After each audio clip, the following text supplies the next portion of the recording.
প্রস্তাবের সই জাল বিতর্ক, প্রস্তাবের কপি নিউজ 18 বাংলা এক্সক্লুসিভ দেখুন। তৃণমূলের প্রস্তাবে সই জাল বিতর্ক আর প্রস্তাবের কপি নিউজ 18 বাংলা এক্সক্লুসিভ। আপনাদের জানিয়ে রাখি, তৃণমূলের প্রস্তাবে সই জাল বিতর্ক আর সেই প্রস্তাবের কপি নিউজ 18 বাংলা এক্সক্লুসিভ। আমরা সরাসরি চলে যাই নিউজ রুমে, সঙ্গে রয়েছেন সহকর্মী কৌশিক দাশগুপ্ত। কৌশিক, এক্সক্লুসিভ সেই কপি, সই জালে সেই কপি, প্রস্তাবের সেই কপি আমাদেরকে একটু ডিটেলে বোঝাও প্লিজ। একদম এই হচ্ছে সেই কপি, নিউজ 18 বাংলার হাতে এক্সক্লুসিভ কপি। যেই প্রস্তাবটা পাঠানো হয়েছিল বিধানসভা স্পিকারের কাছে তৃণমূলের তরফে, তৃণমূলের সর্বভারতীয় সাধারণ সম্পাদক অভিষেক বন্দ্যোপাধ্যায় বিধানসভা স্পিকারের কাছে জানিয়েছিলেন যে তাদের প্রস্তাব কি কি এবং সেই প্রস্তাবে কতজন সই করেছেন।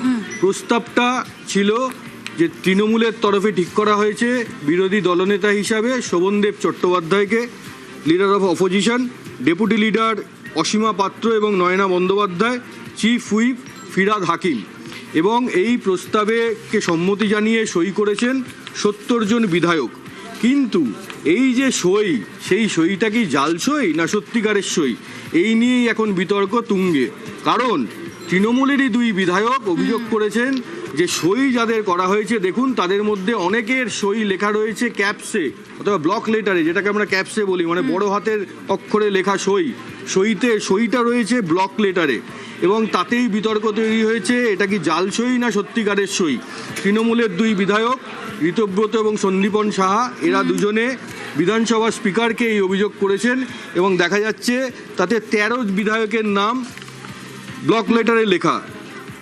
বাহারুল ইসলাম, ক্যানিং পূর্বর বিধায়ক চন্দ্রনাথ সিনহা, অরূপ রায়, তাপস মাইতি, নয়না ব্যানার্জি, তাপস মণ্ডল, কুণাল ঘোষ, এরকম মোট 13 জন বিধায়কের নাম রয়েছে ব্লক লেটারে। এই অভিযোগ করেছেন ঋতব্রত এবং সন্দীপন, এবং তাদের সেই অভিযোগের ভিত্তিতে তদন্ত হয়েছে এবং যেটা দেখা যাচ্ছে যে তদন্ত করে বিজেপি সরকারকে মুখ্যমন্ত্রীও জানিয়েছেন যে তৃণমূলের 3 বিধায়ক স্বীকার করেছেন যে তারা সই করেননি, এবং ঋতব্রতরা এই কথাও বলেছেন যে এই যে সই জাল করা হয়েছে, এবং তারা এই কথা বলেছেন যে তাদের সই করতে বলা হয়েছিল, তাদের নামও ওই তালিকায় রয়েছে, এবং তাদের বলা হয়েছিল 19 তারিখ সই করতে।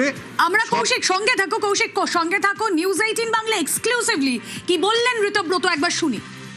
আপনি তো হুইসেল ব্লোয়ারের পরিচয় দিচ্ছেন, কাউকে না কাউকে তো দিতেই হবে।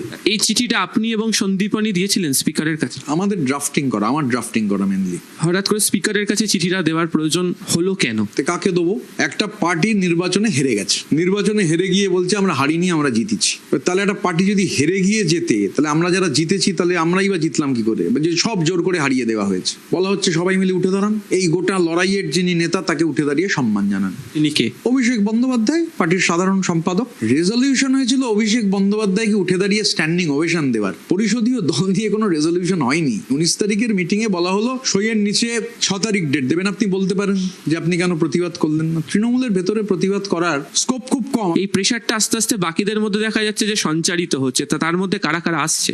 সাহস সংক্রামক, তো আমি আশা করব যে সংক্রমণ দ্রুত ছড়িয়ে পড়ুক। 19 তারিখের বৈঠকে দেখা গেল অনুকে অনুপস্থিত। গতকাল মাত্র 20 জন গিয়ে পৌঁছেছিল, একজন হয় জেলে রয়েছেন, বাকি 59 জন ছিল না। তাহলে যে প্রশ্ন হচ্ছে, তাহলে কি তৃণমূলের মধ্যে থেকে এই গোষ্ঠী বেরিয়ে আসে একটা উপদল তৈরি করবে? আমরা দুজন সিদ্ধান্ত করেছিলাম আমরা যাব না, সময় নষ্ট। বর্ষিয়ান সাংসদ সুখেন্দু শেখর রায় আমাকে একটা ইন্টারভিউতে বলছিলেন দলটা থাকবে না। বিজ্ঞান তাই বলছে, আমি সন্দীপন বা সুখেন্দু দা এটা বলছেন না, বিজ্ঞান তাই বলছে দল থাকতে পারে না। এই যে দুর্নীতি, প্রাতিষ্ঠানিক দুর্নীতি, একটা সরকার তা জানে না, তা হতে পারে না। ঋতব্রত যে কথা বললেন, 19 তারিখের বৈঠক, 6 তারিখ সেখানে লিখতে চাপ দেওয়া হয়েছে, অর্থাৎ ব্যাকডেটে সই করতে চাপ দেওয়া হয়েছে। আমি আবারও চলে যাব কৌশিকের কাছে। কৌশিক, এই অভিযোগ যদি সত্যি প্রমাণিত হয় তাহলে আইনি কি প্রসিডিংস হতে পারে ইন ফিউচার? ঋতব্রত এবং সন্দীপন যেই চিঠি বিধানসভা স্পিকারের কাছে দিয়েছেন, তাতে তারা দাবি করেছেন এই সই জাল করা হয়েছে, এবং এদের বিরুদ্ধে, যাদের দিকে তারা অভিযোগের আঙুল তুলেছেন, তাদের বিরুদ্ধে এই ঘটনায় যেন আইন মেনে পদক্ষেপ করা হয়।